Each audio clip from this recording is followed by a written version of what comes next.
Hi everyone and welcome to my story tellers tag. जो मेरे channel पर नए हैं उनके लिए मैं बता दूं कि मैं यहाँ के ड्रामास, चाइनीज़ ड्रामास और एनिमेटेड मूवीज़ एक्सप्लेन करती हूँ, और वो भी हिंदी में। तो अगर आपको भी ये सब देखना पसंद है तो मेरे साथ बने रहिए। तो आज मैं आपको एक्सप्लेन करूँगी एक एनिमेटेड मूवी जिसका नाम है के पॉप डीमन हंटर्स। ये मूवी हाल ही में रिलीज हुई है, यानी कि 2025 में। तो बिना देर किए शुरू करते हैं। 4 जनरेशन्स तक डीमंस ह्यूमंस पर हमला करते रहे हैं और उनकी सोल्स को अपने रूलर ग्वीमा को खिलाते रहे। लेकिन फिर 3 फीमेल डीमन हंटर्स का एक ग्रुप खड़ा हुआ और उन्होंने ह्यूमन वर्ल्ड को हॉर्नमून नाम के एक कवच से सील कर दिया, जिससे अब डीमंस ह्यूमन वर्ल्ड में नहीं आ पाते थे। हर जनरेशन में 3 हंटर्स आते हैं और अपनी आवाज़ से इस कवच को बरकरार रखते हैं। अब इस नए जनरेशन की 3 नई हंटर्स होती हैं और उनके ग्रुप का नाम होता है हंटर एक्स। उसमें होते हैं रूमी, मीरा और जोई, जो कि सेलिन यानी पिछले ग्रुप की एक डीमन हंटर थी, जिसके गाइडेंस के अंडर ये तीनों होती है। रूमी को सेलिन ने ही बचपन से संभाला था। एक फ्लैशबैक में हम देख पाते हैं जहां सेलिन रूमी से कहती है कि सारे डीमंस जब खत्म हो जाएंगे तब हॉर्नमून सोने का हो जाएगा और फिर डीमंस ह्यूमन वर्ल्ड में कभी एंटर ही नहीं कर पाएंगे, और इससे रूमी की बॉडी पर के सारे पैटर्न्स भी चले जाएंगे। यहाँ हमें पता चलता है कि रूमी के शरीर पर भी कुछ पैटर्न्स होते हैं डीमंस की तरह, यानी कि वो हाफ डीमन होती है। इधर डीमन वर्ल्ड में ग्वीमा यानी कि वहाँ का रूलर भड़क जाता है कि कोई भी डीमन हंटर्स को हराने में कामयाब नहीं हो पा रहा। तब जीनू, जो कि एक डीमन है, वहाँ आता है और एक बॉय बैंड बनाने का सजेस्ट करता है ताकि वो धीरे धीरे फैंस की एनर्जी चुरा कर हॉर्नमून को कमजोर कर सके। बदले में वो चाहता था कि ग्वीमा उसकी मेमोरी मिटा दे।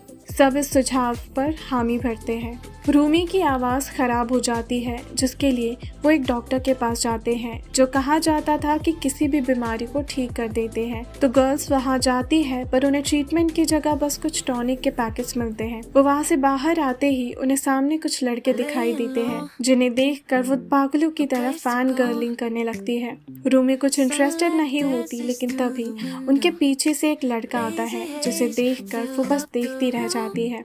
वो उनके सामने से गुजरते हैं और इस लड़के से धक्का खाकर रूमी अपने टॉनिक्स के साथ नीचे गिर जाती है, और माफ़ी मांगने की जगह वो लड़का कहता है कि रूमी को देखकर चलना चाहिए। इस बात पर वो तीनों लड़कियां भड़क जाती हैं।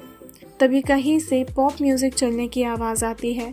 तीनों देखती है कि कुछ लड़के स्ट्रीट्स पर परफॉर्म कर रहे होते हैं। ये कोई और नहीं बल्कि वही 5 लड़के होते हैं जो उनसे अभी अभी टकराए थे। उन्हें पता चलता है कि इनका बॉय बैंड ग्रुप है जिसका नाम है साजा बॉयज़।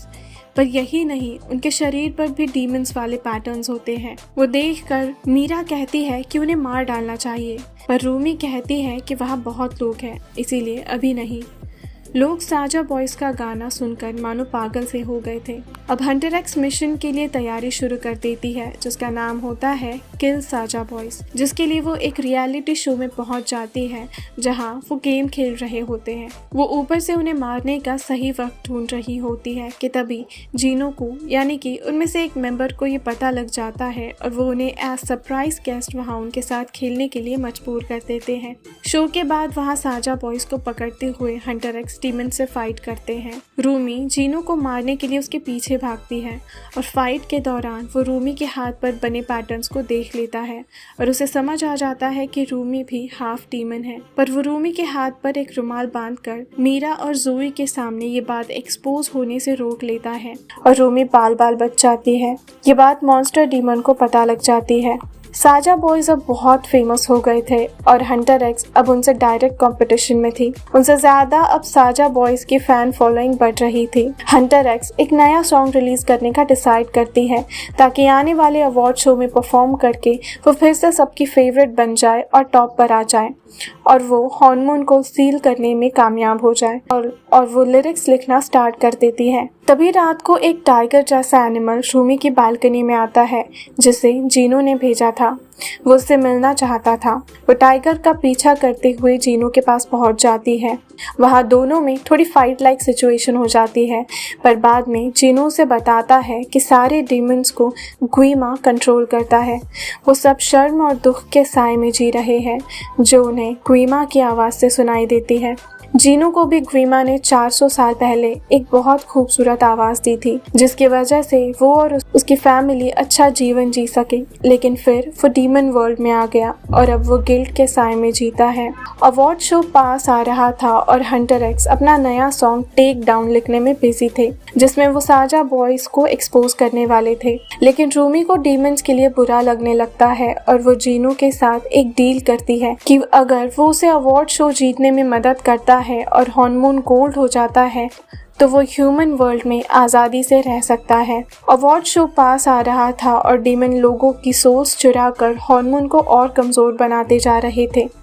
रूमी का कहना था कि उन्हें टेक डाउन के लिरिक्स फिर से लिखने चाहिए क्योंकि वो बहुत ही ज़्यादा हेटफुल थे, पर मीरा रूमी से कहती है कि उन्हें लिरिक्स बदलने से ज़्यादा लोगों की जान बचाने पर ज़्यादा ध्यान देना चाहिए। रूमी फिर से जीनू से मिलती है और उसे बताती है कि उसकी शर्मिंदगी की वजह से उसकी आवाज़ कमज़ोर हो गई थी, लेकिन उसके आने के बाद अब वो ठीक हो चुकी है और दोनों फिर साथ में गाते हैं, जिसके दौरान जीनू को महसूस होता है कि अब उसे गुइमा की आवाज़ें सुनाई नहीं दे रही। पर फिर बाद में गुइमा जीनू को डेमन वर्ल्ड में बुलाकर उसे अपनी डील याद दिलाता है। तब हमें पता चलता है कि जीनू ने फेमस होने के बाद अपनी फैमिली को पीछे छोड़ दिया था, जिसकी वजह से वो आज भी शर्मिंदगी में जी रहा है और इसी वजह से गुइमा उसे कंट्रोल कर पा रहा था।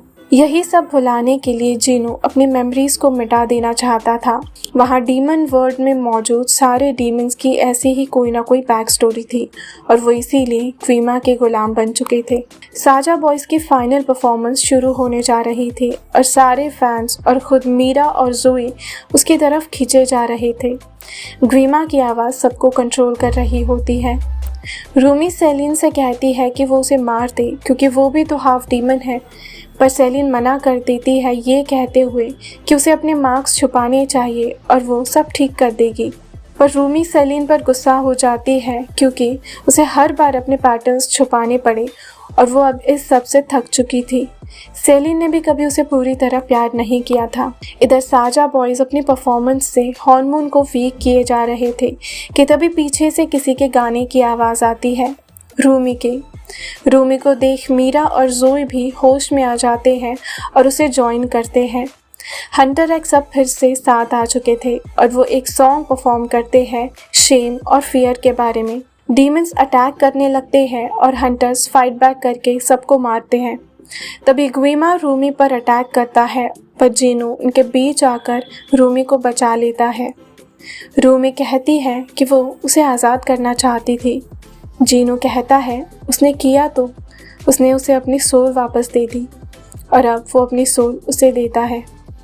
जीनू अपनी सोल रूमी को देकर गायब हो जाता है। रूमी फाइनली गुइमा को ख़त्म कर देती है और हार्मोन फिर से रिस्टोर हो जाता है। लास्ट सीन में हंटर एक्स अपने फैंस से मिलते हैं। एक घर के ऊपर से वो टाइगर जैसा एनिमल उन्हें देख रहा होता है और ये मूवी यही ख़त्म हो जाती है। ये मूवी अपने आप में एक यूनिक मूवी थी, एक Disney style movie but Korean तड़के के साथ। अगर आप भी के पॉप को फॉलो करते हैं या फिर कोरियन कल्चर को फॉलो करते हैं तो आपको ये बहुत ज़्यादा रिलेटेबल लगेगी। देन आपको इनका ये सॉन्ग ज़रूर पसंद आएगा and that is soda pop. ये मूवी में इनका डेब्यू सॉन्ग बताया गया है। यही नहीं बल्कि इस मूवी के सारे ही सॉन्ग्स बहुत ही ज़्यादा कैची हैं। कोरियन कल्चर को फॉलो करते हैं या फिर के पॉप को फॉलो करते हैं तो आपको ये सारे सॉन्ग ज़रूर सुनने चाहिए। तो ये थी एक एनिमेटेड मूवी की हिंदी एक्सप्लेनेशन। इसी के साथ मैं हाजिर हो जाऊंगी आपके लिए नेक्स्ट वीकेंड एक नई एनिमेटेड मूवी की हिंदी एक्सप्लेनेशन लेकर। तब तक के लिए good bye and take care.